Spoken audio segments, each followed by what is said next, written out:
সুপ্রিয় শ্রোতা, গল্প পাঠের আসর চ্যানেলে শুনতে যাচ্ছেন হুমায়ুন আহমেদ রচিত নিষাদ উপন্যাসটির তৃতীয় পর্ব। আমি ওয়ারা কারিম, সাথে থাকুন। ডাক্তার সাহেবের ব্যক্তিগত ঘর দেখার মতো। মেঝেতে কার্পেট, বসার জন্যে চমৎকার কিছু রকিং চেয়ার, দেয়ালে অরিজিনাল পেইন্টিং। ঘরটিতে এয়ার কুলারও বসানো। এটা হচ্ছে আমার নিজস্ব ড্রয়িং রুম, খুব নির্বাচিত কিছু অতিথির জন্য। আমি কি খুব নির্বাচিত কেউ? কি জন্যে আপনি ঢাকা থেকে এসেছেন তা জানার পর বোঝা যাবে। তবে একটা অনুমান অবশ্যই করছি, ঢাকা থেকে শুধু আমার সঙ্গেই দেখা করতে এসেছেন। সেই থেকেই অনুমানটা করছি। একটু বসুন, ঠান্ডা কিছু দিতে বলি। মিসির আলী অস্বস্তি বোধ করতে লাগলেন। 19-20 বছরের একটি মেয়ে খুব বিনীত ভঙ্গিতে মিষ্টির প্লেট নামিয়ে লাজুক হাসি হাসল। মিসির আলীর অস্বস্তি আরও বাড়ল। তার মন বলছে এই মেয়েটির বিয়ের কোনো কথাবার্তা হচ্ছে এবং তারা ধরেই নিয়েছে তিনি ঢাকা থেকে এই ব্যাপারেই এসেছেন। মেয়েটি দাঁড়িয়ে আছে, যাচ্ছে না। তার উপর বোধ হয় এই নির্দেশ। কি নাম তোমার খুকি? আমার নাম মীরা। বাহ, খুব সুন্দর নাম। কি পড়ো? বরিশাল মেডিকেল কলেজে পড়ি। বাহ, ডাক্তারের মেয়ে ডাক্তার। এখন কি কলেজ ছুটি? জি না, বাবা হঠাৎ আসতে লিখলেন। মেয়েটি কথা শেষ করল না, হঠাৎ অস্বাভাবিক লজ্জা পেয়ে গেল। মিসির আলী মনে মনে ভাবলেন, চমৎকার একটি মেয়ে। এই মেয়ের বিয়ের সঙ্গে কোনো না কোনোভাবে যুক্ত থাকা একটা ভাগ্যের ব্যাপার। মীরা, তুমি এখন যাও, তোর বাবাকে পাঠিয়ে দাও। ডাক্তার সাহেব ঘরে ঢুকলেন হাসি মুখে। কেমন দেখলেন আমার মেয়েকে? খুব ভালো মেয়ে, চমৎকার মেয়ে। আমি কিন্তু আপনার মেয়ের বিয়ের কোনো ব্যাপারে আসিনি, অন্য ব্যাপারে এসেছি। তবে মীরার বিয়ের ব্যাপারে কোনো সাহায্য করতে পারলে অত্যন্ত খুশি হব। ডাক্তার সাহেব নিভে গেলেন। মিসির আলীর বেশ খারাপ লাগলো। ঢাকা থেকে কি কারোর আসার কথা ছিল? জি ছিল, গত পরশু আসার কথা। সেজন্যই মেয়েটাকে বরিশাল থেকে আনালাম। আমার বড় মেয়ে থাকে রাজশাহী, সেও এসেছে। মোটামুটি একটা বেজ্জতি অবস্থা। নিশ্চয়ই কোনো ঝামেলা টামেলা হয়েছে যে জন্যে আসতে পারছে না।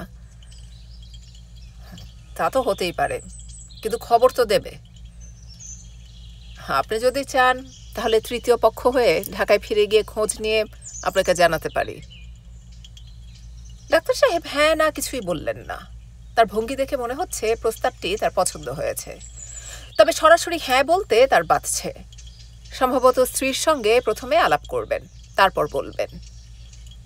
মিসির আলী বললেন, আমি কি জন্য এসেছি সেটা কি আপনাকে বলবো? হ্যাঁ বলুন। আপনি কি অনেকদিন নেত্রকোনায় ছিলেন? হ্যাঁ ছিলাম, 5 বছর ছিলাম নেত্রকোনা সদর হাসপাতালে। সে তো অনেকদিন আগের কথা। কামরুদ্দিন সাহেব নামে কাউকে চিনতেন? উকিল, বেশ নামকরা উকিল। খুব ভালো করে চিনতাম। অত্যন্ত মেজাজি লোক ছিলেন, অসম্ভব দিলদরিয়া। টাকা রোজগার করত 2 হাতে, খরচ করত 4 হাতে। কি একটা অনুষ্ঠান একবার করলেন, ছেলের আকিকা কিংবা মেয়ের জন্মদিন, সে এক দেখার মতো দৃশ্য। ভদ্রলোক কিভাবে মারা গেলেন? অ্যাপেন্ডিসাইটিস। মফস্বল শহরের অবস্থা তো বুঝতেই পারছেন। অপারেশনের সেরকম সুবিধা নেই। আমিও ছিলাম না, থাকলে একটা কিছু অবশ্যই করতাম। ওই দিনই রাত 10টার ট্রেনে ময়মনসিংহ চলে যাই। আপনি এইসব জিজ্ঞেস করছেন কেন? একটা কারণ আছে, কারণটা এই মুহূর্তে বলতে চাই না, পরে বলবো। আপনি কি ওদের কোনো আত্মীয়? জি না। কামরুদ্দিন সাহেবের স্ত্রী সম্পর্কে আপনি কি কিছু জানেন?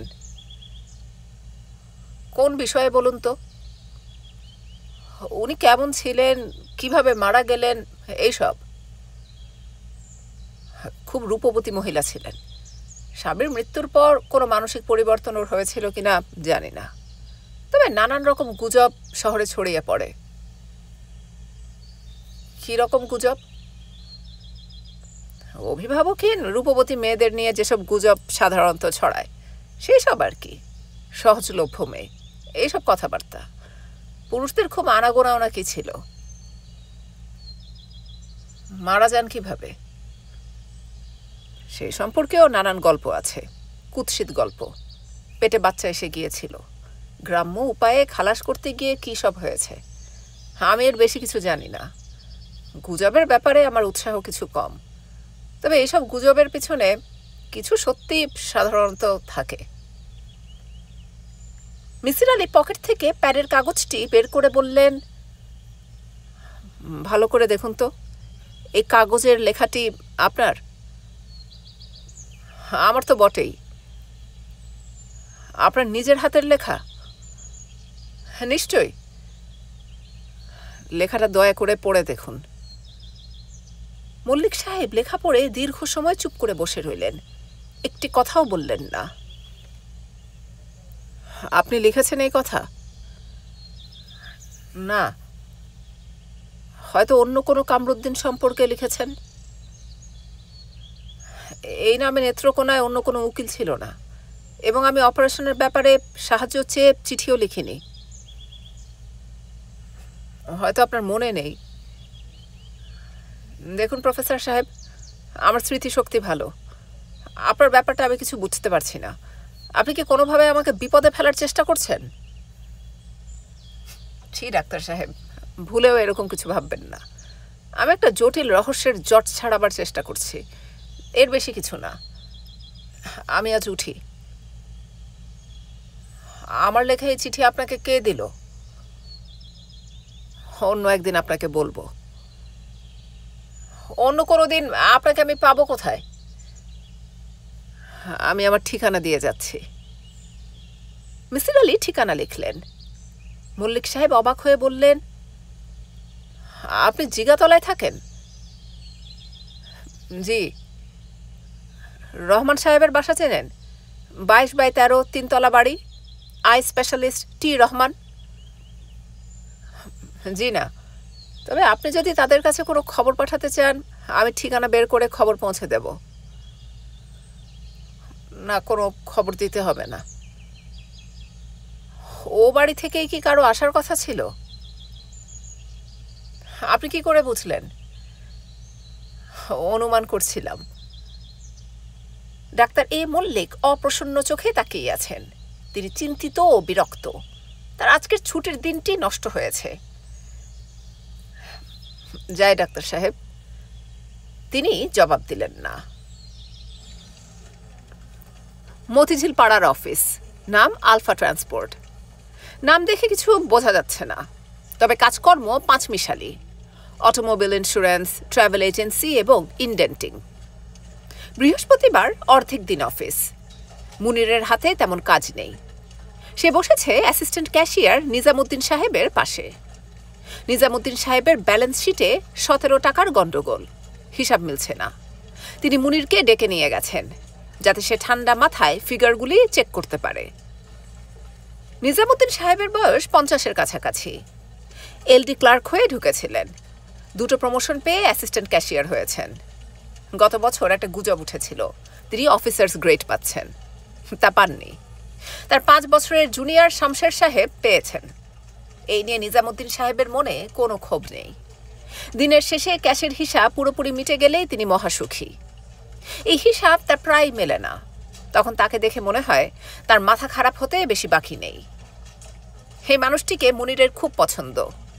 ভদ্রলোক সব কিছুই অত্যন্ত দ্রুত করেন, দ্রুত কথা বলেন, দ্রুত লেখেন এবং দ্রুত রেগে যান। অতি দ্রুত রাগও চলে যায়। তখন ধরা গলায় বলেন, মিস্টেক হয়েছে, মনের মধ্যে কিছু রাখবেন না, তাহলে কষ্ট পাবো, এক্সকিউজ করে দেন। জুনিয়র কর্মচারীদের কেউ তাকে স্যার বললে তিনি শীতল গলায় বলেন, আমাকে স্যার ডাকবেন না। স্যার ডাকলে নিজেকে মাস্টার মাস্টার মনে হয়, বরং ভাই ডাকবেন। ব্রাদারের উপর কোনো ডাক হয় না। মুনির নিজেও 17 টাকার কোনো সমাধান করতে পারল না। দেখা যাচ্ছে ক্যাশে 17 টাকা আসলেই কম। নিজামুদ্দিন সাহেবের মুখ অন্ধকার, নিঃশ্বাস পড়ছে ঘন ঘন। মুনির বলল, নিজাম ভাই, আপনি আজ চলে যান, শনিবার না হয় আরেকবার দেখব। শনিবার দেখলে তো হবে না, দিনের হিসাব মেটাতে হয় দিনে। তিনি নিজের পকেট থেকে 17 টাকা রাখলেন আয়রন সেফে, কাগজপত্র সই করলেন। মুনিরের খুব মন খারাপ হলো। বেচারার 17 টাকা চলে গেল। এই জন্যে নয় যে হিসেবের জন্য ভদ্রলোকের এই মমতা, সেই হিসেব মিলছে না দেখে। মুনিরের মনে হচ্ছে এই সরল সহজ মানুষটি হয়তো কেঁদে ফেলবে। নিজাম ভাই, কি? আসুন আরেকবার আমরা দুজনে মিলে বসি, চেক এবং কাউন্টার চেক, ভাউচারগুলিও দেখেন। কোনোটা হয়তো ইংরেজিতে লেখা, তুলেছেন বাংলায়। নিজামুদ্দিন সাহেবের চোখ মুখ উজ্জ্বল হয়ে উঠল। তিনি অত্যন্ত উৎসাহে কাগজপত্র বের করলেন। মুনির কাগজপত্র নিয়ে বসতে পারল না। এজিএম কাদের সাহেব ডেকে পাঠালেন। নরম গলায় বললেন, আমাকে কয়েকটা জিনিস টাইপ করে দিতে পারবে? প্রশ্ন থেকে বোঝা যায় অফিসের কোনো কাজ নয়। অফিসের কাজ হলে বলতেন, খুব জরুরি, টাইপরাইটার নিয়ে বসে যাও, মিস্টেক যেন না হয়, স্পেসিং ঠিক রাখবে। এখন তা বলছেন না, নরম স্বরে কথা বলছেন। এজিএম ধরনের কেউ নরম স্বরে কথা বলে, এটাও এক অভিজ্ঞতা। একটু এক্সট্রা টাইম কাজ করতে হবে, পারবে? পারবো স্যার। গুড। কাদের সাহেব মানিব্যাগ খুলে অনেক চিন্তা ভাবনা করে একটা 10 টাকার নোট বের করলেন। নাও, দুপুরে কিছু খেয়ে নিও। কিছু লাগবে না স্যার। আরে নাও নাও। মুনির হাত বাড়িয়ে টাকা নিল। নিজেকে তার ভিখিরির মতো মনে হচ্ছে, অথচ না নিয়েও উপায় নেই। কাদের সাহেব টাকা না নেয়ার অন্য অর্থ করে বসতে পারেন। কতক্ষণ লাগবে? ঘন্টাখানেক। গুড, আমি একটু বেরোচ্ছি, 1 ঘন্টা পরে এসে নিয়ে যাব, ঠিক আছে? জি আচ্ছা স্যার। 1টার মধ্যেই কাজ শেষ। এজিএম সাহেবের দেখা নেই। অফিস খালি হয়ে গেল 1:30টার মধ্যে। দারোয়ান তালা চাবি লাগিয়ে দিল। নিজাম সাহেব বললেন, তুমি বারান্দায় দাঁড়িয়ে থাকবে নাকি? এছাড়া আর কি করব? একা একা কতক্ষণ দাঁড়াবে? আমিও অপেক্ষা করি। আপনি চলে যান নিজাম ভাই, স্যার এসে পড়বেন, জরুরি কাজ। জরুরি কাজ না হাতি, জরুরি কাজ হলে চলে যেত না, পাশে বসে থাকতো। আপনি চলে যান নিজাম ভাই, একা তোমাকে রেখে চলে যেতে খারাপ লাগছে। আমি বেশিক্ষণ থাকবো না, এই ঘন্টাখানিক। ঘন্টাখানিক নয়, মুনির সন্ধ্যা পর্যন্ত অপেক্ষা করল। কাজগুলো হয়তো জরুরি। আগামীকাল ছুটি। কাদের সাহেব এই ছুটির মধ্যে তাকে খুঁজে পাবেন না। সেও কাদের সাহেবের বাসার ঠিকানা জানে না। মুনিরের রীতিমতো কান্না পেতে লাগলো। বারান্দায় ঘন্টার পর ঘন্টা দাঁড়িয়ে থাকা খুবই কষ্টের। সময় কাটতেই চায় না। দুপুরে কিছু খাওয়া হয়নি, প্রচণ্ড খিদে লেগেছে। অফিসের পাশে চায়ের দোকান আছে একটা, টোস্ট কলা এইসব পাওয়া যায়, কিন্তু যেতে ইচ্ছে করছে না, বরং নিজেকে কোনো না কোনোভাবে কষ্ট দিতে ইচ্ছে করছে। মুনির ঠিক করলো রাতেও সে কিছু খাবে না, 2 গ্লাস পানি খেয়ে শুয়ে থাকবে। মাঝে মাঝে সে এরকম করে। সন্ধ্যা মেলাবার আগেই আকাশ অন্ধকার করে বৃষ্টি নামলো। শ্রাবণ মাসের বৃষ্টি, একবার শুরু হলে থামবে না। বৃষ্টির ছাঁট গায়ে লাগছে। তা লাগুক, কাগজগুলো না ভিজলেই হয়। মুনির সদর দরজা ঘেঁষে দাঁড়িয়ে আছে, পা টাটাচ্ছে, বসে পড়তে ইচ্ছে করছে। বৃষ্টির জন্যে বেশ কয়েকজন ভিখিরিনী আশ্রয় নিয়েছে। খুব অল্প সময়ে এরা কেমন গুছিয়ে নিয়েছে, পা ছড়িয়ে গল্পগুজব করছে। একজন আবার রাস্তা আড়াল করে বসে বিড়ি ধরিয়েছে। মুনিরকে দেখে একটু লজ্জা লজ্জা পাচ্ছে। অন্য একজনের কোলে ছোট্ট একটা বাচ্চা, সে বাচ্চাটির সঙ্গে নিচু গলায় কী সব গল্প করছে। এরকম ছোট 3-4 বছরের শিশুর কোনো গল্প বোঝার কথা নয়, কিন্তু শিশুটি মনে হয় বুঝতে পারছে। বৃষ্টি কমার কোনো লক্ষণ নেই। রাস্তায় 1 হাঁটু পানি। এই পানি ভেঙে এজিএম সাহেবের গাড়ি আসবে না। তিনি নতুন গাড়ি কিনেছেন, গাড়ির গায়ে 1 ফোঁটা পানি পড়লে তিনি আঁতকে ওঠেন। বৃষ্টির বেগ ক্রমেই বাড়ছে। শ্রাবণ মাসে ঝড় হবার কথা শোনা যায় না, কিন্তু বাতাসের গতিক দেখে মনে হচ্ছে ঝড় হবে। পাশের চায়ের দোকান ঝাঁপ বন্ধ করছে। মুনির, মুনির! মুনির চমকে উঠল। নিজামুদ্দিন সাহেব, পায়জামা হাঁটু পর্যন্ত তোলা, মাথায় ছাতা থাকা সত্ত্বেও ভিজে জবজব করছেন। পাঞ্জাবি লেপ্টে গায়ের সঙ্গে মিশে আছে। আমার তাই সন্দেহ হচ্ছিল, এজন্যই এলাম। তুমি আছো এখনো? বৃষ্টিতে আটকা পড়েছি। বৃষ্টি তো শুরু হলো সন্ধ্যাবেলায়। কোন আক্কেলে তুমি সন্ধ্যা পর্যন্ত দাঁড়িয়ে রইলে? তুমি কি বায়াজিদ বোস্তামি? আবার হাসছো? এর মধ্যে হাসির কি হলো? আপনি আমার খোঁজে আবার এলেন? আসবো না তো কি করব? বৃষ্টি নামার সঙ্গে সঙ্গে আমার মনে হলো তুমি এখনো দাঁড়িয়ে আছো। এর নাম হচ্ছে ইনটুইশন। এখন চলো আমার সঙ্গে, নাকি সারা রাত দাঁড়িয়ে থাকবে? কোথায় যাব? আমার বাসায়। আমার সঙ্গে আজ খাবে। তুমি মহামূর্খ, মহামূর্খ। নিজাম সাহেবের বাসা ভূতের গলিতে। 2 কামরার টিনের ঘর। কাঁচা রাস্তা পার হয়ে যেতে হয়। জায়গায় জায়গায় খানাখন্দ। স্ট্রিট লাইট নেই। ইলেকট্রিসিটি না থাকায় সমস্ত অঞ্চলটাই অন্ধকারে ডুবে আছে। নিজাম সাহেব হাত ধরে ধরে মুনিরকে নিয়ে যাচ্ছেন। কাদায় পানিতে দুজনেই মাখামাখি। নিজাম সাহেব সারা পথ গালাগালি করতে করতে আসছেন। কিছুক্ষণ পর পর বলছেন, তুমি মহামূর্খ। মুনিরের বড় ভালো লাগছে।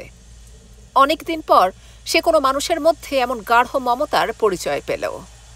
এই ঝড় বৃষ্টির রাতে ভদ্রলোক একা একা গিয়েছেন খোঁজ নিতে। বাড়ি পৌঁছা মাত্র গরম পানির ব্যবস্থা হলো। নিজাম সাহেব ঠেলে তাকে বাথরুমে ঢুকিয়ে দিলেন। বাথরুম অন্ধকার। সারা বাড়িতে একটা মাত্র হ্যারিকেন। মুনির! জি? তাকে সাবান আছে? কিছু তো দেখতে পাচ্ছি না। দরজা বন্ধ করার দরকার কি? দরজা খোলা রাখো। মুনির দরজা অল্প একটু ফাঁক করল। ভেতর বাড়ির সবটা দেখা যাচ্ছে। ফ্রক পরা একটা কিশোরী মেয়ে বারান্দায় কেরোসিন কুকারে রান্না চড়িয়েছে। মেয়েটির পাশে ভেজা কাপড়ে নিজাম সাহেব কি যেন বলছেন মেয়েকে, আর মেয়ে বারবার হেসে উঠছে। অন্ধকারে হাসির শব্দ এত মধুর লাগছে। বাড়িতে আর কোনো লোকজন নেই। নিজাম সাহেবের স্ত্রী মারা গেছেন অল্প কিছুদিন আগে। দেশের বাড়িতে গিয়ে জ্বরে পড়েছিলেন। জ্বরের সঙ্গে ধীরে ধীরে আরও সব উপসর্গ যুক্ত হলো। খবর পেয়ে নিজাম সাহেব গেলেন দেশে। 3 দিনের আর্নড লিভ নিয়ে গিয়েছিলেন। 2 দিনের দিন ফিরে সে যথারীতি হিসাবের খাতা নিয়ে বসলেন। বিকেলে অফিসের ছুটির পরও বসে রইলেন। মুনির এসে বলল, নিজাম ভাই, বাসায় যাবেন না? নাকি আজও হিসাবের গন্ডগোল আছে? নিজাম সাহেব শান্ত গলায় বললেন, অন্যের হিসাব মিলিয়ে দিয়েছি, নিজেরটা মেলে না। আমার স্ত্রী মারা গেছে। বাড়ি গিয়ে দেখি 10 মিনিট আগে ডেড বডি কবর দিয়ে ফেলেছে। অনেকেই বলেছিল কবর থেকে আবার তোলা হোক, শেষ দেখা। আমি নিষেধ করলাম। নিজাম সাহেব উঠে দাঁড়ালেন। তার চেহারায় বা আচার আচরণে শোকের কোনো ছাপ নেই। অফিসের হিসাব না মিললে এই মানুষটিকে অনেক বেশি বিচলিত মনে হয়। পাটি বিছিয়ে খাওয়ার আয়োজন। উচ্ছে ভাজা, চিংড়ি মাছ, ডাল আর একটা সবজি। কিশোরী মেয়েটি খাবার তুলে তুলে দিচ্ছে। মেয়েটির মুখ গোলাকার, নাক ঈষৎ চাপা, তবু ভারী মিষ্টি লাগছে মেয়েটিকে। মেয়েটির কথাবার্তায় কোনো আড়ষ্টতা নেই, যেন মুনিরকে সে অনেক দিন থেকে চেনে। মেয়েটি মিষ্টি রিনরিনে গলায় কথা বলছে এবং খুব কৌতূহলী চোখে মুনিরকে দেখছে। বাবা প্রায়ই বাসায় এসে বলেন, আপনি নাকি বাবার হিসাব মিলিয়ে দিয়েছেন। প্রতি বৃহস্পতিবার অফিসে যাবার সময় বলেন, ছেলেটিকে দাওয়াত করব। আপনাকে বোধহয় আর বলেন না, নাকি বলেন আপনি আসেন না? মুনিরের কেন জানি লজ্জা করছে। 14-15 বছরের বাচ্চা একটি মেয়ে, তবু কেন যেন মুনির সহজ হতে পারছে না। নিজাম ভাই, আপনার কি একটি মেয়ে? হ্যাঁ, বিনুর বড় একটা ভাই ছিল, জন্মের পরপর মারা গেছে। আপনার মেয়ে কি পড়ে? বিনু হেসে ফেলল। আপনি বাবাকে জিজ্ঞেস করছেন কেন? আমাকে জিজ্ঞেস করুন। আপনি এত লজ্জা পাচ্ছেন কেন? কি পড়ো তুমি? আয়ে পড়ি। নিজাম সাহেব বললেন, আর পড়াশোনা হবে না, বিয়ে ঠিক হয়ে গেছে। এ দেশে বিয়ের পর মেয়েদের পড়াশোনা হয় না। মুনির বিনুর দিকে তাকিয়ে বলল, কোথায় বিয়ে ঠিক হয়েছে? বিনু আবার হেসে ফেলল, হাসি মুখে বলল, যেসব প্রশ্ন বাবাকে করা দরকার সেসব প্রশ্ন আপনি আমাকে করছেন, আর যেসব প্রশ্ন আমাকে করা দরকার সেসব করছেন বাবাকে। আপনি মানুষটা এত অদ্ভুত কেন? তুমি কিছু মনে করো না। না, কিছু মনে করছি না। আপনার কি গরম লাগছে? গরম লাগবে কেন? গরম লাগছে না। ঘামছেন কেন? বিনুর প্রশ্নের সঙ্গে সঙ্গেই ব্যাপারটা ঘটল। চোখের সামনের জগৎ হঠাৎ কেমন ঘোলাটে হয়ে গেল। শব্দ অস্পষ্ট। ঘোলাটে আলোর তীব্রতা দ্রুত কমছে, কোনো শব্দ শোনা যাচ্ছে না। মুনির তলিয়ে যাচ্ছে শব্দহীন আলোহীন এক জগতে। শরীরের কোনো ইন্দ্রিয় কাজ করছে না। এই অবস্থা কতক্ষণ ছিল মুনিরের মনে নেই। ঘোর কাটল। কিছু কিছু আলো সে দেখতে পাচ্ছে, দু একটা শব্দ কানে আসছে। মুনির ক্লান্ত গলায় বলল, পানি খাবো। এই মাত্র না পানি খেলে, আবার পানি কেন? সত্যি খেতে চাও? মুনির স্পষ্ট করে তাকালো। সে একটা অচেনা বাড়ির অচেনা বারান্দায় বসে আছে। তার সামনে বিনু, তার গায়ে ঘরোয়া ভঙ্গিতে পরা হালকা নীল রঙের একটা সুতির শাড়ি। বারান্দায় একটা পাটি পাতা। বিনু বসে আছে পাটিতে। সে একটা চেয়ারে বসে আছে। রাত, বারান্দায় চাঁদের আলো আছে। এই, সত্যি সত্যি পানি চাও? চাই। বিনু উঠে গেল। এই কার বাড়ি? এই মেয়েটির সঙ্গে তার কি সম্পর্ক? জায়গাটা কোথায়? সে কিছুই জানে না। বছরখানেক আগে প্রথম যা হয়েছিল, এও কি তাই? তার কি দুটো জীবন? এই দুটো জীবন কি পাশাপাশি চলছে? নাও, পানি নাও। মুনির যন্ত্রের মতো হাত বাড়ালো। ঠান্ডা কনকনে পানি। ও কি, গ্লাস হাতে বসে আছো কেন? এটা কোন জায়গা? হে, আবার কিরকম কথা? কোন জায়গা মানে? এমনি বললাম। চলো শুয়ে পড়ি। আর কতক্ষণ বারান্দায় বসে থাকবে? মুনির যন্ত্রের মতোই একটা ঘরে ঢুকলো। এটাই বোধহয় শোবার ঘর। বেশ বড় লোকের বাড়ি মনে হচ্ছে। সুন্দর করে সাজানো। দেয়ালে ৩-৪ বছরের একটা ফুটফুটে শিশুর ছবি। মেয়েটি বলল, শোনো, চট করে ঘুমিয়ে পড়বে না। বাবার চিঠির জবাব দিয়ে তারপর ঘুমোবে। আমার তো মনে হয় তুমি তার চিঠি এখনো পড়োনি, নাকি পড়েছ? না, পড়িনি। পড়ে শোনাবো? শোনাও। মেয়েটি ড্রয়ার খুলে চিঠি বের করল। গলার স্বর বুড়ো মানুষের মতো করে পড়তে শুরু করল। টুনু, তুমি দীর্ঘদিন যাবৎ আমার পত্রের জবাব দিতেছ না। ইহার কারণ বুঝিতে আমি অক্ষম। একজন বৃদ্ধ মানুষের পত্রের জবাব দেওয়া সাধারণ ভদ্রতা। চাকরি এবং সংসার নিয়া তুমি ব্যস্ত, আমি জানি। দুনিয়ার সকলেই ব্যস্ত, কেহ বসিয়া নাই। তোমার মা বাতে আক্রান্ত, আয়ুর্বেদীয় চিকিৎসা চলিতেছে। তবে আমার ইচ্ছা তাহাকে ঢাকায় আনিয়া কোনো বড় ডাক্তারকে দিয়া দেখানো। ঢাকায় বাত রোগের জন্য নামী ডাক্তারদের সন্ধান লইও। বৌমাকে আদর ও স্নেহ চুম্বন দিবে। তাহাকে অতি শীঘ্রই পৃথক পত্র দিব। ইতি। চিঠি পড়া শেষ করে মেয়েটি বলল, দেখলে তোমার উপর কিরকম রাগ করেছেন? একটা চিঠি লিখতে কতক্ষণ লাগে বলো তো? কাগজ কলম এনে দিই। মুনির সে প্রশ্নের জবাব না দিয়ে দেয়ালে টাঙানো ছবিটার দিকে তাকিয়ে বলল, এটা কার ছবি? মেয়েটি দীর্ঘ সময় মুনিরের দিকে তাকিয়ে রইল। তার চোখ ছলছল করছে। এই শিশুটি সম্ভবত তাদেরই। এবং খুব সম্ভব শিশুটি বেঁচে নেই। তার জন্যে মুনিরের কোনো দুঃখ বোধ হচ্ছে না, কারণ এই শিশুটিকে সে চেনে না। অতীতের কিছুই তার মনে পড়ছে না। সে দেখছে শুধু বর্তমান, এবং অদ্ভুত কোনো বর্তমান। এই বর্তমানের কোনো ব্যাখ্যা নেই। মুনির আবার বলল, ছবিটা কার? মেয়েটি তীক্ষ্ণ কণ্ঠে বলল, তোমার কি হয়েছে? ছবি কার জিজ্ঞেস করছো কেন? তুমি জানো না ছবিটা কার? বলতে বলতে মেয়েটি ফুঁপিয়ে উঠল। মুনিরের ঘোর কেটে গেল। সে আগের জায়গাতেই আছে, ভাত মাছ খাচ্ছে। বিনু মেয়েটি পাতে 1 চামচ ডাল দিল। নিজাম সাহেব বললেন, দই আছে, টক দই, ডালের সঙ্গে মিশিয়ে খাও, ভালো লাগবে। বিনু বলল, দই কিন্তু বাবা নেই, বেড়াল মুখ দিয়েছিল, ফেলে দিয়েছি। ইস, আপনার বোধহয় খাওয়ার খুব কষ্ট হলো। না, কষ্ট হয়নি। এমন দিনে বাবা আপনাকে নিয়ে এসেছে যে কোনো বাজার নেই ঘরে। একটা যে ডিম ভেজে দেব সে উপায়ও নেই, ঘরে ডিমও ছিল না। আমার কিছু লাগবে না। আরেকদিন কিন্তু আপনি আসবেন, আসবেন তো? হ্যাঁ, আসবো। খবর দিয়ে আসবেন।